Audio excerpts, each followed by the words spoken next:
Welcome to MyPilotLogbook, your digital companion for recording and managing your flight hours.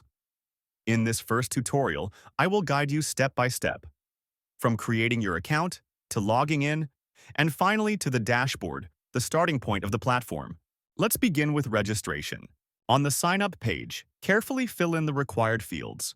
The tax code is particularly important, as it is needed to issue the receipt with your correct details. Accept the terms and conditions and the privacy policy, then click Create Account. In just a few seconds, your account will be active. After registration, you can log in from the login page. Enter your email and password, then click Login. If you forget your credentials, use the Forgot Password link to reset them.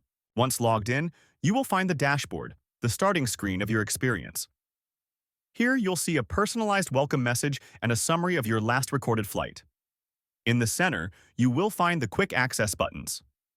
Add flight to register a new flight. Statistics to view your data organized in tables. Aircraft to access the aircraft database. Pilots to browse the pilot's database. Records to review your flight history. Logbook to download your logbook in PDF format. Subscription to check or update your plan. Profile to edit your personal details, and Shop to manage any upgrades. On the left side, you will find the main menu. From here, you can also log out with the logout command and return to the home page. Continue with the next video to discover more about MyPilotLogbook.